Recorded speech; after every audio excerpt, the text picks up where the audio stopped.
It is 1 past the hour. We're going to start this webinar today. Welcome again to our July edition of the Stratagem and Bell webinar series. Today, we're talking about Zero Trust 2.0 Beyond the Buzzword. We're happy to have you guys all here joining us this afternoon. So I'm going to start with the next slide, please, Sandeep. We have a very nice agenda. We're going to meet the speakers for this event. We're going to go through really what Zero Trust really means. How do you implement Zero Trust within your existing infrastructure? And then, of course, we're going to dive into the OT and IoT environments when it comes to Zero Trust. And of course, we love your questions. So please don't be shy. Please add in your questions into the chat. You can see it on top. And then we will get to those questions at the end of the session. Perfect. Next slide, please. One thing that's very interesting today is we are doing our items, we're speaking in English, but we're going to have live interpretation online. So if you are francophone, you'll be able to have the French audio coming towards you. Donc, si vous êtes une personne en français, aujourd'hui, on va faire le webinaire en français aussi. Donc, ici, c'est les instructions pour faire ça. All right, so next slide. So I guess you guys know who I am. I'm Bev Wilkes. I'm the Senior Product Marketing Manager here at Bell. And I'm joined here by Sandeep Vadav, the Vice President of Integrated Solutions and Professional Services at Stratagem, a Bell company. So Sandeep, maybe you'd like to give a little intro. Absolutely. Thank you, Bev. Well, good afternoon, everyone. As Bev mentioned, my name is Sandeep Yadav. I'm the VP of Integrated Solutions and Professional Services team here at Stratagem, a Bell Canada company. I've been with Stratagem for 9 years, and in my current role, I oversee a highly skilled team of security architects, consultants, and professional services engineers. And this is the team that you actually need in your corner when you're actually implementing security solutions in your environment, whether it is Zero Trust or firewalls or whatnot. And this team is the reason why I'm here today, giving out this presentation, because I'm confident that our team is going to be able to deliver on the promises that we make. Now, a little bit about myself. So I started my career as a SOC analyst. And why I'm mentioning that is because it gave me two unique perspectives. The first one was it gave me a true appreciation and a genuine appreciation for all our SOC analysts. The endless hours, the 24/7 support, and everything that they do in the SOC. Often it gets overlooked, and these are junior-most folks that are starting in cybersecurity, but I think they need some credit. And then B, it gave me a unique perspective on the different kind of threats that modern enterprises face. During my time in the SOC, that was about 15 years ago, we used to encounter similar threats that we see today: phishing attacks, malware infections, ransomware. It's just that in the last 15 years, things have evolved, and since the advent of Gen AI, the kind and the sophistication of threats that we're facing require a different approach to security, different kind of solutions. And that's something that we're going to be talking more about today as we dive into this topic of Zero Trust 2.0 and how these solutions can help you better protect your infrastructure, your users, your assets, and your data. So without further ado, let's talk about what does Zero Trust 2.0 mean. So first things first, I don't know if you guys, just like me, looked at it like Zero Trust 2.0. When did we cross 1.0, right? So the original Zero Trust architecture, when it was introduced many years ago, most organizations are still trying to implement it. But then Palo Alto came along and they actually coined the term Zero Trust Network Access 2.0. What that essentially means, and as we have seen with technology, things evolve, things change, right? There's always the next iteration that is an improvement over the previous generation of framework, technology, and whatnot. So with Zero Trust 2.0, we are looking at some of the improvements, the shortcomings that we saw in the Zero Trust model, how they have been addressed. So we're going to be talking about those. But before we dive into the Zero Trust 2.0, I need to get a few definitions out of the way, because what I've learned is, as an industry, when we talk about, all these acronyms and these technologies, we use them interchangeably, but they have different meanings, right? And sometimes if you're not aligned, it can lead to undesired outcomes, right? If your and my definition of ZTNA is not the same, then what you're asking me may not be delivered in that way that you're expecting it to be. So first, what is the problem that we're trying to solve here? Well, in a traditional IT network security, we use the castle and moat concept. Okay, so in the castle and moat concept, basically you have it's hard to obtain access to your network from the outside. But once you get inside, you have unrestricted access and you can go anywhere you want, right? And that has some fundamental flaws.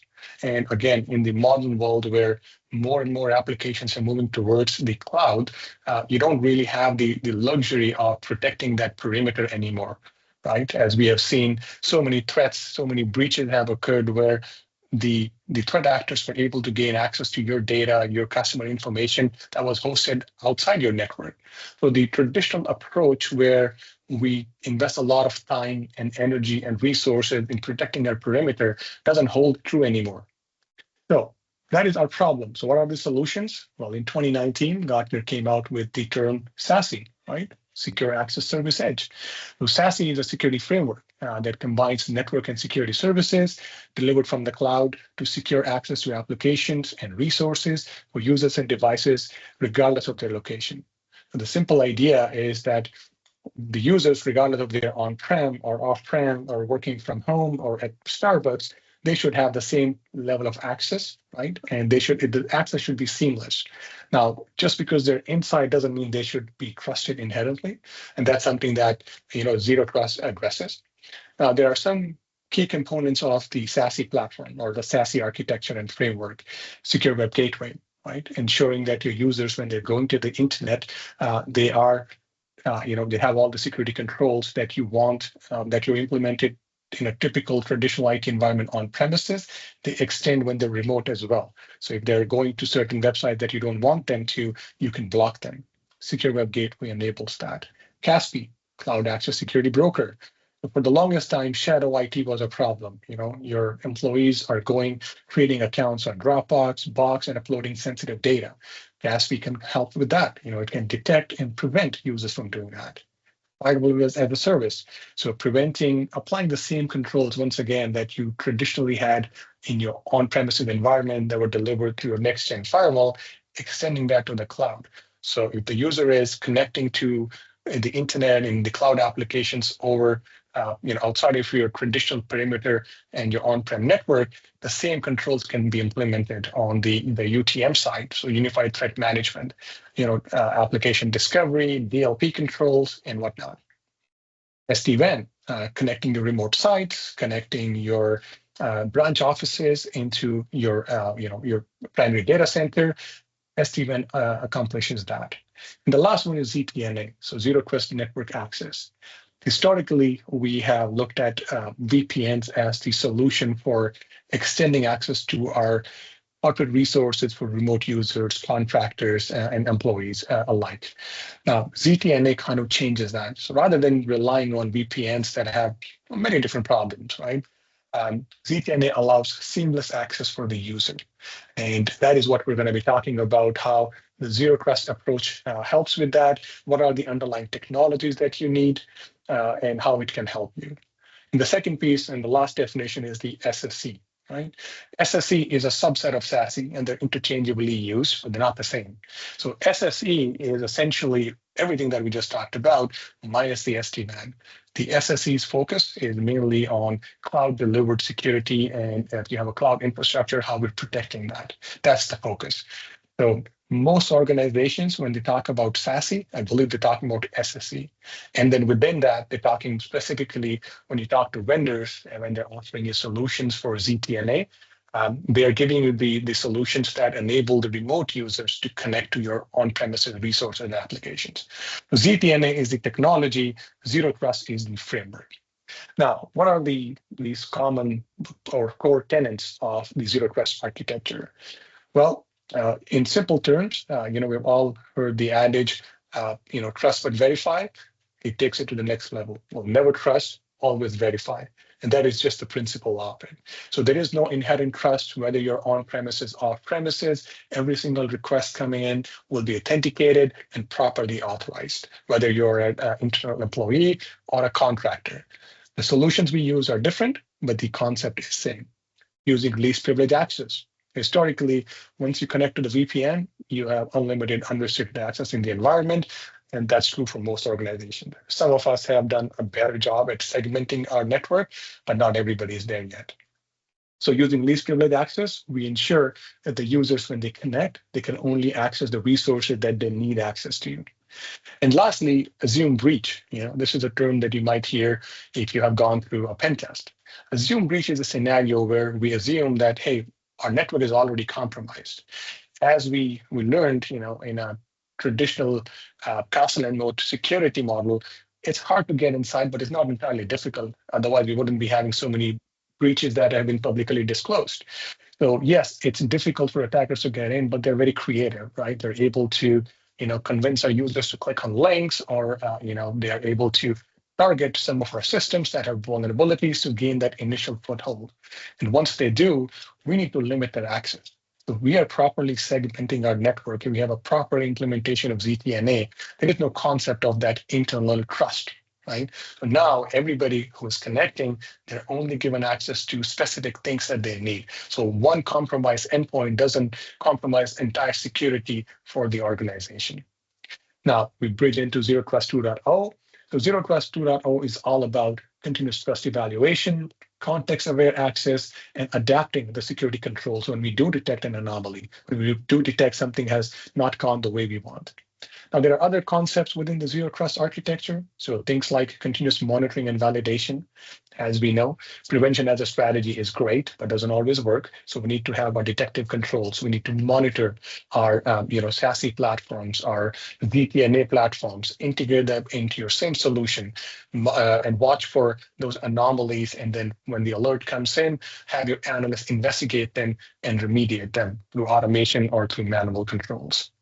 Device access control, making sure the right devices, corporate approved devices have access to your environment, implementing microsegmentation that ties nicely into the assume breach scenario, right? So microsegmentation is, again, I don't think it's relatively new, but historically it has been challenging. But have some great solutions now that enable us to seamlessly integrate microsegment or implement microsegmentation in your network, leveraging tools like Illumio, which works based on endpoint agents, and then you only grant access to specific applications and ports that you need to. And then preventing lateral movement, right? That is the ultimate goal with the entire exercise that we're doing. So when one user is impacted or one host is impacted, we can limit the blast radius or the exposure that we have. Now, what are the key differences between the Zero Trust 1.0 or just simply Zero Trust and Zero Trust 2.0? So the first one is scope. In Zero Trust 1.0 model, the focus was on network access because they were designed to replace the traditional VPNs, right? So they were obviously an improvement. With VPN, you had full access once you got an internal IP from a subnet that is in that VPN zone. With Zero Trust 1.0, we went one step further and only gave access to specific applications, specific resources based on specific ports and different services that were there. Zero Trust 2.0 takes it one step further. It introduces the concept of application scanning, because what we learned from Zero Trust 1.0 model was there are certain applications that use dynamic ports. So it makes it difficult for us to give users access to those applications that don't use static ports, right? Then it adds identity and device awareness into the mix as well, making sure that the devices that are granted access to the network applications or network services, they're properly authenticated and we are aware and we know about them. Access control in Zero Trust 1.0 was based on static roles. Again, that was an improvement, right, at the time from traditional VPNs. So your Zero Trust ZTNA platforms would integrate into your IDPs and pull in the user the information about the different groups. But now Zero Trust 2.0 takes it again one step further, introduces dynamic controls, risk-based controls, and risk-based access, where we can actually, when something changes in terms of the user behavior, we have the ability to take automated remediation actions on it. Trust in Zero Trust 1.0 was a one-time validation. So once you connect, because we wanted the whole experience to be seamless, so it's always on. Once you connect, your VTNA provider would connect your IDP, authenticate the user, and then the user has unrestricted access, again, to the specific application that they have been granted access to.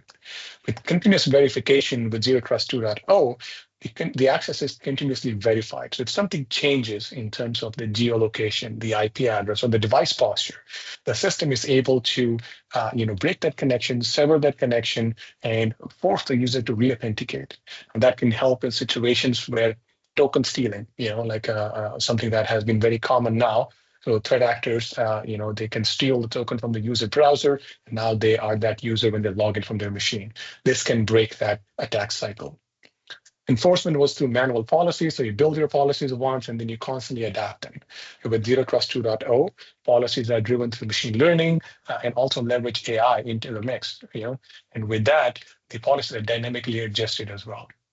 User experience was somewhat restrictive with Zero Trust 1.0, but Zero Trust 2.0 aims to improve it, make it more adaptive and seamless. Now let's take a look at a couple of practical examples here. So in Zero Trust 1.0, a verified user, once they gain the initial access to the internal network, they stay connected all day, right? But in Zero Trust 2.0, that user session is continuously evaluated. So as I mentioned, if there is a risky behavior or an anomaly, so the user is accessing certain files that they don't normally access, the behavior changes, or the device posture changes because there is a new vulnerability in Chrome that they were using, and now the system can detect it, that access can be reduced or completely revoked, right, in real time. And that is the advantage of the Zero Trust 2.0 model.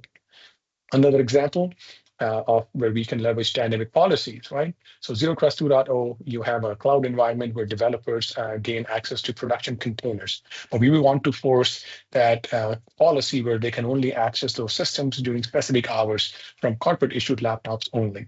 So we can build these policies dynamically and make sure that the user access every single time they try to connect is evaluated with this context, with the context of identity, the device, and the workload telemetry. And all of this is collected by the ZTNA solutions that you have in your environment. Next, how does Zero Trust 2.0 work? So I like this analogy. Zero Trust 2.0 behaves more like a GPS. Right? It doesn't just give you directions once, it constantly adjusts your route based on traffic, roadblocks, and weather. Same with security. It adjusts based on user behavior, device health, location, and additional context. Now, the core pillars that were true for Zero Trust 1.0 are true for Zero Trust 2.0 as well. Identity and access management. We need to make sure all our users are part of our IDPs, our IAMs. We have all our applications that have single sign-on enabled where possible. We're constantly evaluating the device posture. We have proper MFA controls implemented, and we have adaptive policies. Again, that's something new with Zero Trust 2.0. We need to ensure device trust is still there, right? So we enforce security posture via endpoint detection and EDR. So those are fundamental to protecting your endpoints from malware and ransomware.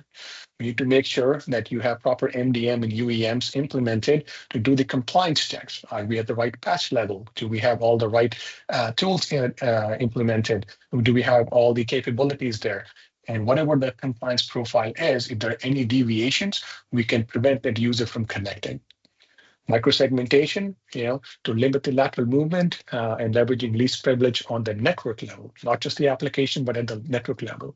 And this is all accomplished through various different tools. You can leverage your existing investments with your firewalls. You can use specific technologies, as I mentioned earlier, like Illumio. So you have multiple options. And I think the next big change is the continuous monitoring and risk scoring, right? So with Zero Trust 2.0, the focus is again on the detection side as well and the continuous monitoring. So we pull in real-time telemetry into the SIEM, UEBA, and the XDR. And this telemetry gives the SOC analysts the visibility or in those unusual behaviors, like, okay, we have all the preventative controls, but something still slipped through. So can we monitor for those? And then we can use our risk-based policies to enforce, our remediation actions through automation as well. And we'll talk more about that in one of the upcoming slides where we show you how we have implemented that with our cyber mesh architecture. Now, what are the key drivers of change? Like, why are we talking about zero trust? I think everybody knows this, but it's a good idea to recap, right? So, hybrid and remote workforces. I know the trend is changing. Everybody wants their employees to come back to the office, and but still, a large majority of employees are working remotely, right, from different locations. So, we want to make sure that those users that are constantly working, outside of our perimeter, they're still protected, right? So zero trust helps improve the security posture, and it gives these users a seamless access to the resources and the application they need to do their day-to-day job. Proliferation of cloud services, right? As I mentioned earlier, our traditional everything on-prem, even government has changed their stance on that, right? They're adopting more and more cloud services, right? So that basically gives you the validation that is the future. So we're shifting towards SaaS applications. We're implementing our own applications into the cloud, whether private or public. So we need to make sure that those cloud services are protected. And most ZTNA platforms integrate into those your cloud providers as well, whether SaaS or your own private and public cloud, to give you the visibility that you need there. Growing OT and IoT ecosystem. Automation is great, but it comes with its own unique challenges. And we have a whole section in the next slides where we talk more about it, like how traditional IT controls are not adequate in protecting your OT and IoT ecosystems. And lastly, increasing ransomware and supply chain attacks. Ransomware is still an issue. It's a big issue. A lot of customers are getting impacted. They're getting wiped out because of one simple mistake, right? And ransomware has evolved actually. So from my time when I was working in a SOC, ransomware was infecting your machine and then asking for a ransom. Obviously, that has changed as everything has evolved, so has ransomware. Now, because we're using a lot more cloud services, I'm sure everybody remembers, like from a couple of years ago, the breaches that happened with MoveIt, exploitation of completely separate third-party application or a third-party system that your organization might be using to exchange data to store corporate files and data. They got attacked. That was outside of your control. You have no visibility there. But then the threat actors were holding your data as ransom and asking for that. And then supply chain attacks are also fairly common. So with zero trust, you can, put some controls around that as well to limit the access that third-party vendors and partners have into your network and to your environment. Now, zero trust 2.0 in action. So here's a real world scenario, right? In a typical traditional IT security model, a remote contractor accessing building automation system would connect to the network through a VPN, and then they have full access, indefinite access until the connection is terminated. So if they are coming from compromised machines, that could lead to some additional compromises into your own network, right? With Zero Trust 2.0, we're constantly evaluating the user's access based on the behavioral analytics. And the moment we detect something, a deviation, we can actually terminate the session, right? So, and this is all done and handled automatically, right? So if you don't have already existing investments into a ZTNA platform, then our mesh architecture can help you with that through our SOAR. And like I said, we'll talk more about that in the upcoming slides.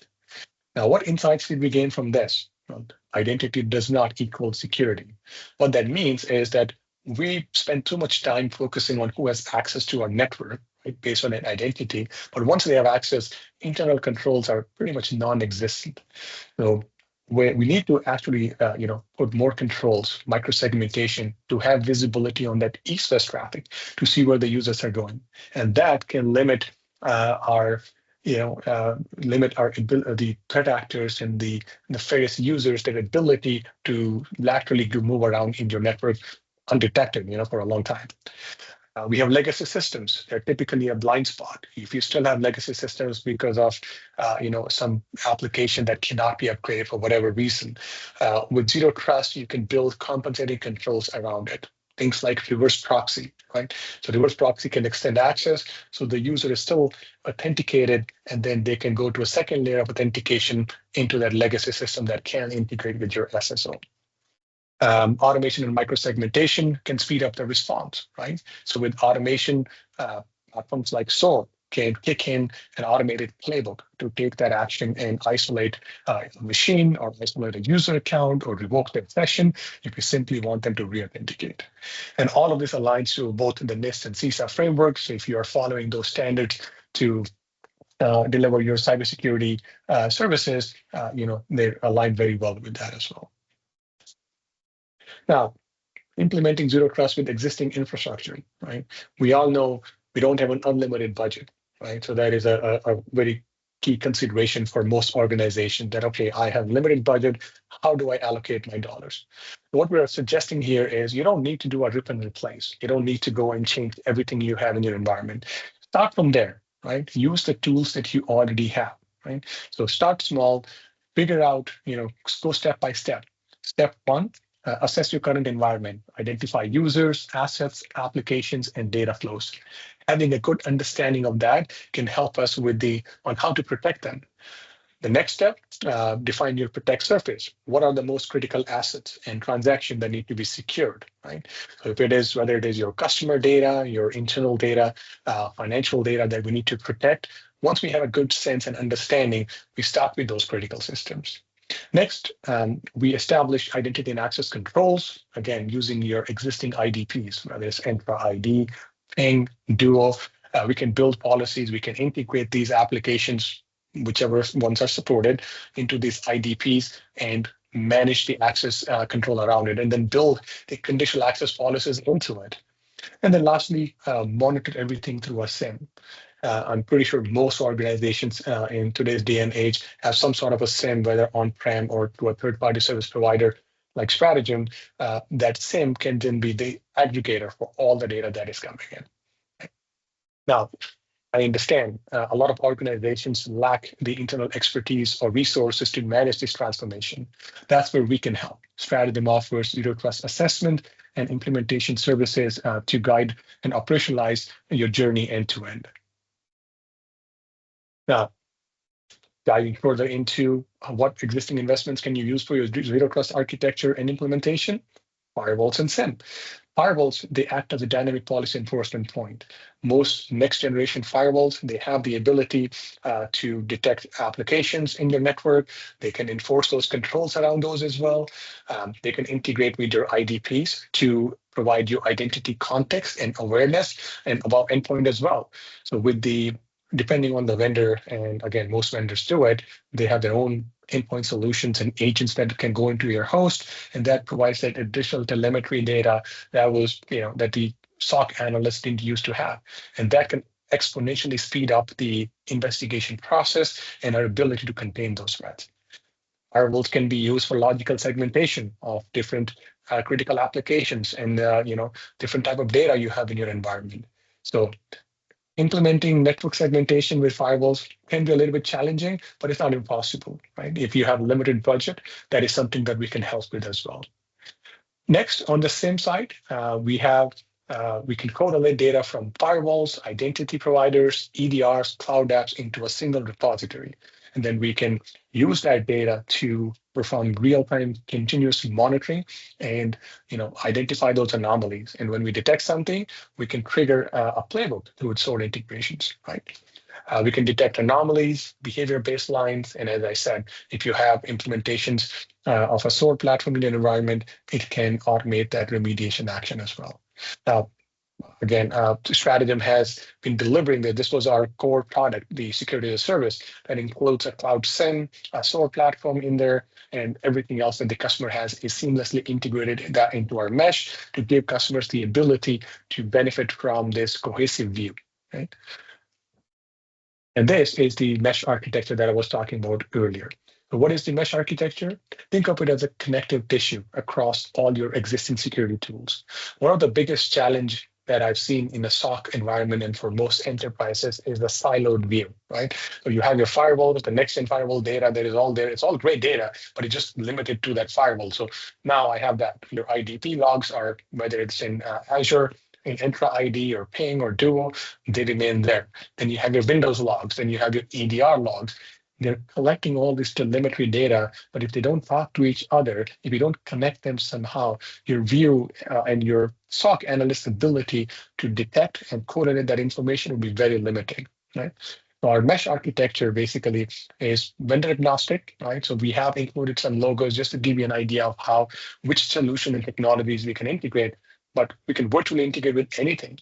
Most security solutions today have an API, and as long as you have an API, we can tap into that, connect it all through the SOAR platform, and gain visibility and pull data where we need.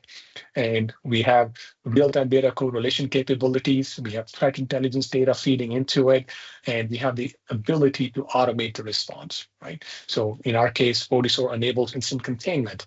Now, customers might have their own SOAR implementations. We have no problem integrating that into our overall mesh architecture. Here is another real world application of what it looks like.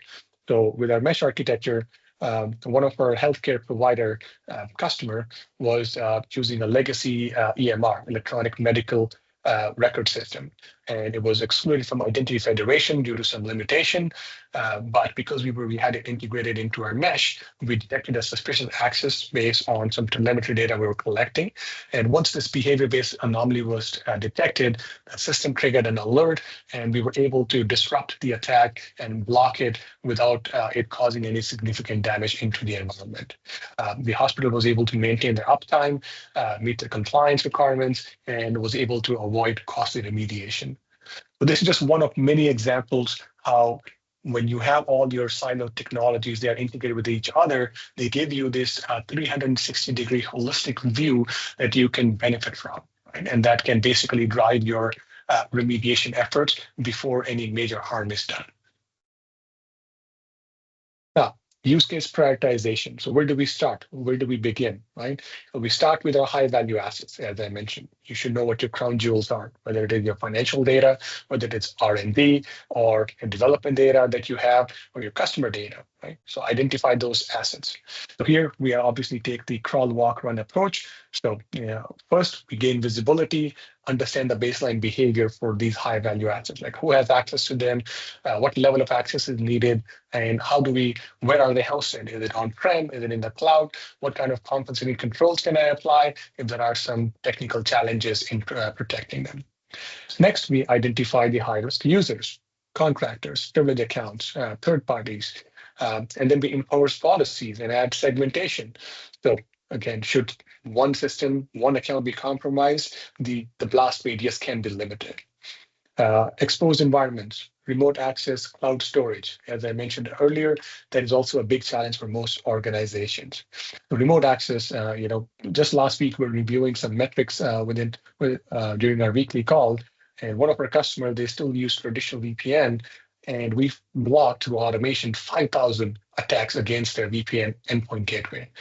They do have MFA as well, but still, that doesn't stop the threat actors from constantly brute forcing their VPN solution. Once they are able to gain access, they could use and try those credentials somewhere else as well, right? Where they might be able to gain access to additional resources. So here we can apply dynamic access and automated response using the technology that we talked about before. Now, let's shift focus to the OT and IoT environments, right? So OT and IT environments are increasingly reshaping the industries through automation, through smart systems, and interconnected devices. OT refers to the hardware and software systems that control industrial operations, think manufacturing robots, power grid controls, HVAC systems, and IoT extends that concept to connected sensors, cameras, consumer-facing technologies. And these technologies, although they enable greater visibility and efficiency and real-time monitoring, they come with their own set of challenges, new vulnerabilities. So smart building automation systems, autonomous logistics, and wearable health monitors are connected to your traditional network, and they often lack the security controls, that should be adequate in protecting them. So many of these devices, they run outdated software because security is not a priority for these vendors. They just want to push these solutions out, or they use proprietary protocols that people on the IT don't really understand, right? So we need to have the right solutions here. So as enterprises are going through this digital transformation and the converging IT, IoT, and IT systems, the attack surface has significantly, dramatically increased. So we need a different set of controls on the prevention side, on the detection side. And that's where, again, leveraging solutions like Nozomi can help. And that is one of the vendors that we work with. So within our zero trust approach that we can extend, we can use the similar controls that we have on IT for a number of different reasons, because the IT, IoT devices are, they're very fragile systems. And this is a true story. We were implementing a security solution for a customer, and they had this old system and running Windows XP. And this is a few years ago, but I'm still sure it is true. And that Windows system, XP system, was controlling the warehouse, the conveyor belts. And they said, basically, the operators, they're like, don't scan this machine. Even a simple SNMP scan can break it because it's a single-threaded process. And the moment you try to scan it, it will just drop what it was doing. And it takes us like 4 hours to reset everything and make everything operational where we lose money. So it's not unheard of. All these legacy devices on the IoT devices, they're very fragile. They're using proprietary protocols that we don't understand, and there is a possibility of physical disruption, right, in manufacturing, in the hospital, things like that. Now, and like I said, limitations, active scanning can crash these systems, right? You often can't deploy an agent on any of these devices, and they're often outdated, and in some cases, there may not be any authentication to access them either. So because these controls don't work very well, we have to take a different approach, right? So this is where we have solutions that are specifically targeting the OT, IoT infrastructures. We can use passive monitoring. There is no ability for the platform to cause any harm or breakage into the environment. Through Nozomi, non-intrusively, we can gain traffic visibility.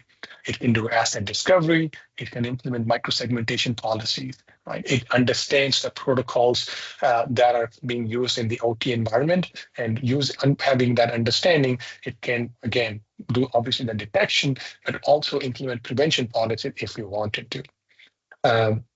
It basically builds a baseline of the smart HVAC systems, the robotic systems that are in the environment.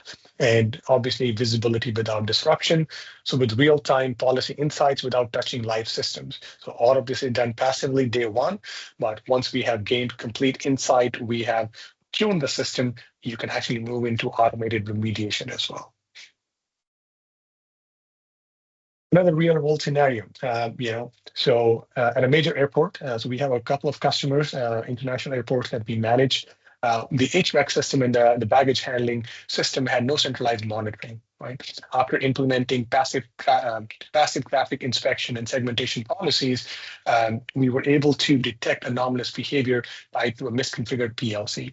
And from there, we were able to take a remediation action, obviously by in consulting with the OT team that was responsible for it within 30 minutes and without causing any disruption, right? Because one of the biggest fears that OT operators have is automation. They're like, hey, if you take some automated action, it can break.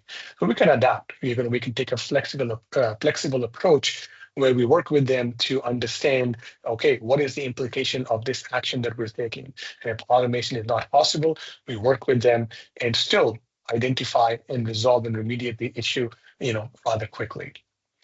Again, the outcomes that it leads to: improved uptime, increased visibility, because now you don't have those unmanaged assets into OT because it's historically been a black box, right? And then we have the risk-based reporting for executives and stakeholders that we can report now. And obviously, this all complies with NERC, IEC, and the ISO 27019 controls to make sure, that are designed to protect OT environments.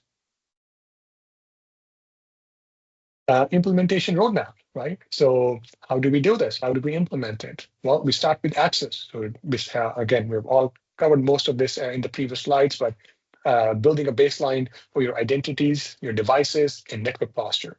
And all of this can be done with your existing tools, right? So we bring what we need to connect them together, but these tools you already have in your environment, so we can leverage and tap into them. We classify data, users, assets, and applications, right? We start with simple use cases for, let's say, remote access employees. So we find out what controls you have, what technologies you have in place today. Now, most firewalls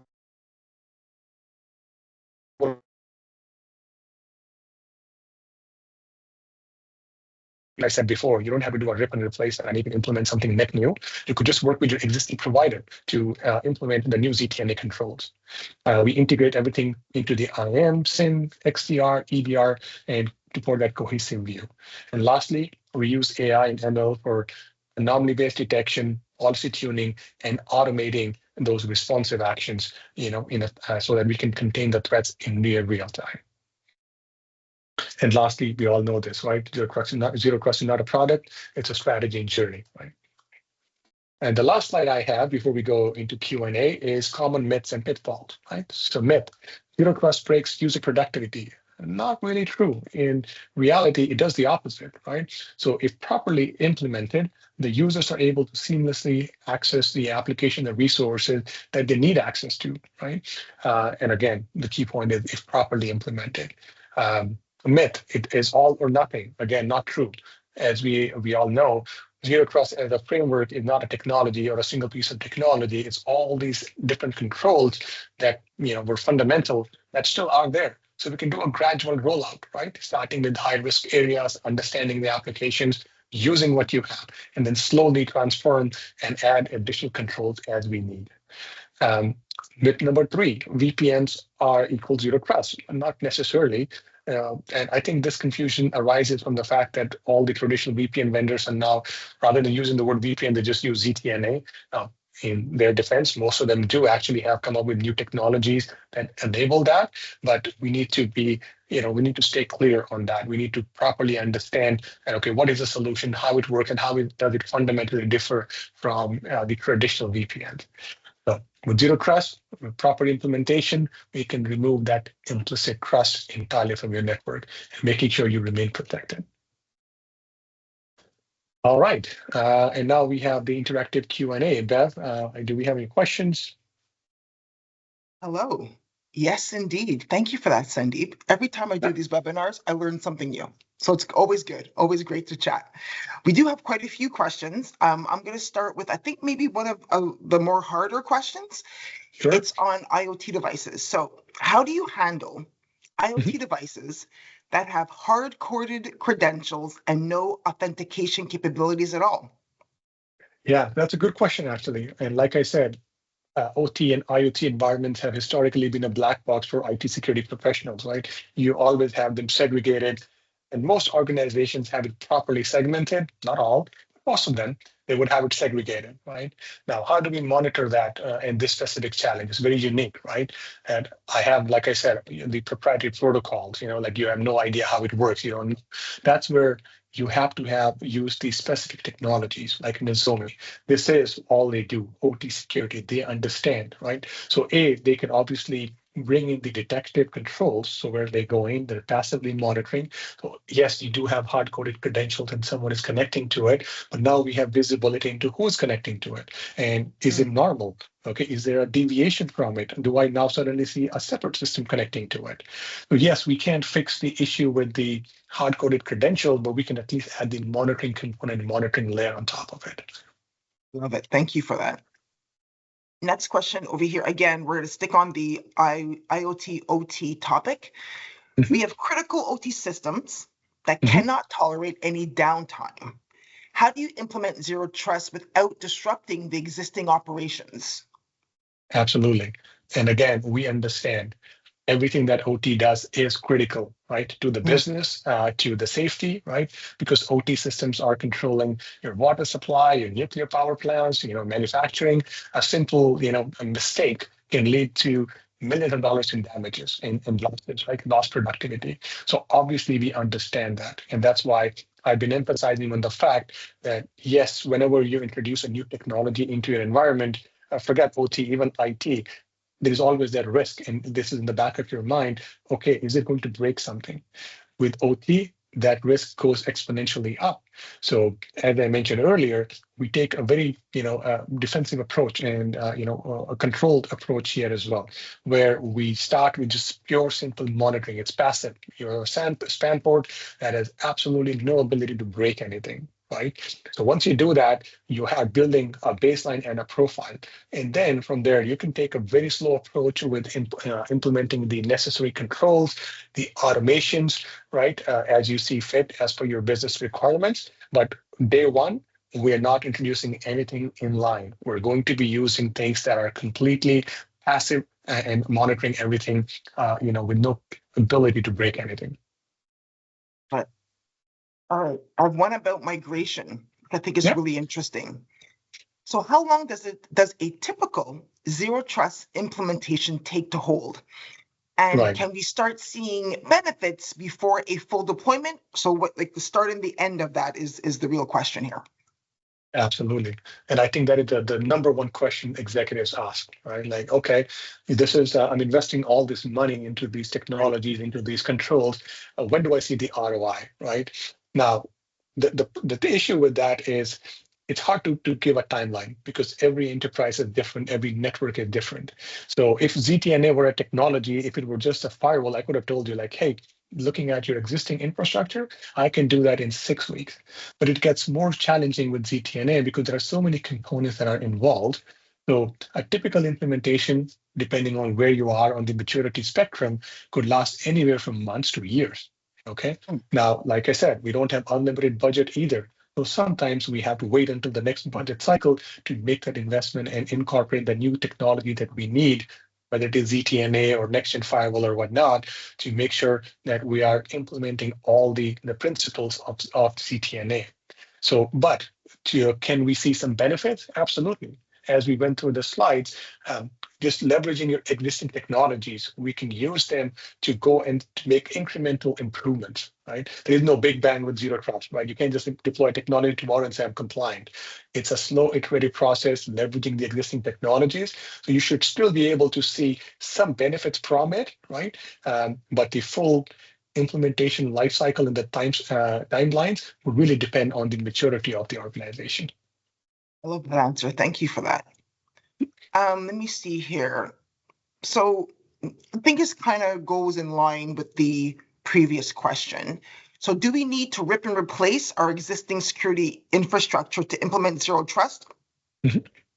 Absolutely not, right? As we said, you don't need to unless you have something very specific, So you can wait until your hardware refresh cycle. If you have a firewall that is old and legacy that can't support the new ZTNA protocols and ZTNA technology, then yes, you have to wait. You don't have to replace it. Start with IDP. Right? Everybody's using Office 365. Work on the controls there, identifying the user access, making sure you define all your groups, making sure you identify all the applications wherever possible, do SSO integration, build all the compensating controls with conditional access, MFA. You can do all of that. And at the appropriate time, you can go and replace your hardware firewalls and find something that is more suitable in delivering that VPN access that you might need. But no, there is no immediate need because there are so many different streams that you can leverage, or that you can choose to implement as part of your ZTNA implementation strategy, that you don't really have to, again, day one, start replacing everything you have. There's a couple more that are quite interesting. Sure. So let's just say somebody says, all right, I'm ready to go as of tomorrow. What's the first step we should take if we want to begin ourselves on this journey? Yeah. So this again goes back to the point I mentioned earlier. Most organizations lack the expertise in implementing this, so they have to choose a trusted partner. And Strategem has delivered many successful, assessments, the VTNA assessments, where we came in, we looked at what you have, what existing solutions are there, and where new investments are needed. We give you a very comprehensive roadmap of identifying everything, giving you a proper timeline, and then helping you implement that as well, should you choose to work with us on that front as well. We have a team of highly skilled resources that can implement your Palo Alto ZTNA, FortiGate, Cisco, Zscaler, Netscope, you name it. We work with all major vendors in that space. So whenever you're ready, connect with us, talk to us. And I think at that point, I should just move here. How do you connect to us? This is our 24/7 helpline number as well, our website, and you have other contact information available where you can reach out to an expert, and we'll put you in touch with the right resources. Perfect. Well, you took the words out of my mouth. That's all we have for the questions that came in through the chat. Sandeep, always a pleasure having speaking with you. And to everybody who joined, thank you for taking the time out of your day. We're going to refund you 10 minutes. I'm sure you could use that time to get back to work. And we look forward to seeing you on the next webinar, which is going to be in the month of August. So thanks again for joining us, and have a good day. Thank you so much. Thank you, everyone. Have a great day. You too. Bye.